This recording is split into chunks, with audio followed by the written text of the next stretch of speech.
today I'm going to be showing you how I take a plain line art piece like this and turn it into one of my full colour illustrations that you'll see on my Instagram or on my YouTube channel finished as an intro or ending of a video. So the first thing I colour almost always will be the skin, and the first thing that I do with the skin is I take my lightest skin tone, which is a Copic in Skin White or E000, and I'm going to use the brush tip end, this end. I'm just going to start. Now you can shade them however you like. I put quite a lot of shading on the nose. I know a lot of manga isn't done like this. I also put a lot just above, just on the lip here, just the top lip. I'll do the bottom lip later, and underneath. Now I colour the eye above the crease, not on the actual crease itself, and shade up into the hair like this. Now we can always go and put darker shading in.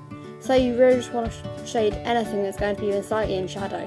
And it's not a photorealistic representation of how shadows fall. It is manga, and there are certain techniques I use to try and get mine to look how I want it to. So the neck, oh, I nearly forgot. This is something that I do personally. I like to make characters, the female characters that I draw, and the really cute ones have quite a lot of blush. So to do that, I just take the lightest skin tone and brush it into the cheeks, and we'll go back and shade this with pink stuff next. So the next colour that I'm going to use is RV10, which is pale pink, and I just start off by applying a little bit of this to the bottom lip, and then where I put that in last time, I'm just going to add some more blush. And pink looks really pretty. We can blend this out more if we need to later on, but yeah. And now I'm going to be moving on to YR20. This is actually an orange colour rather than a brown colour, which is what I usually use for skin, but it works quite well to give some warmer tone to the skin, so it's pretty easy. And the last skin tone I'm going to use is Baby Skin Pink, which is E21.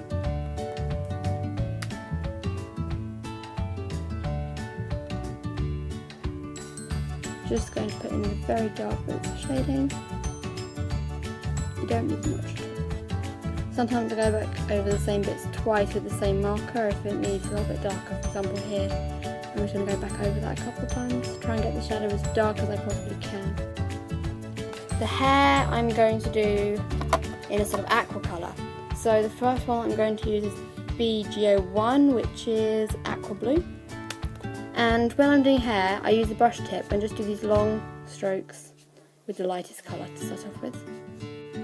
So taking the next colour down in the set, which is Coral Sea, which is BG23, I'm just going to do a little less and just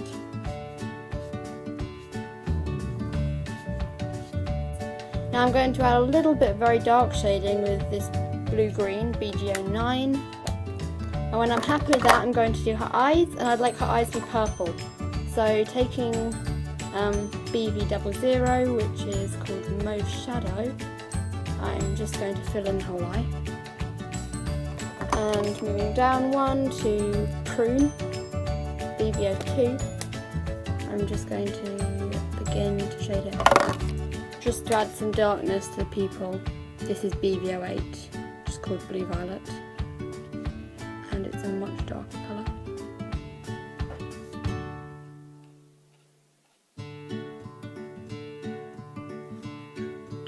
Right, so the last one I'm going to do is the shirt, and I don't really want to block colour this much, so I'm taking this one, RV10, which is pale pink, and I'm just going to put a little bit of shading in. So the next thing that I go in with is the colour pencil, and there's no guarantee I'm going to use them for much, but just for the eyes I've got this one I think. This is a Derwent Colour Soft in C650, which is black, very simple, and I want to shade the whites of the eye as well, so going from the top, putting it quite dark, and blending down, and doing the same over this bit of the eye as well, so it all matches up. So finally, the last thing that I'm going to use is my white gel pen, which just add highlights wherever you really want them, to be honest. And with hair, you can do what I'm doing and actually indicate strands of hair with the white gel pen, Alternatively, you can also add like really chunky big highlights and colour them in, which I'm not really going to do this time, but you can do whatever.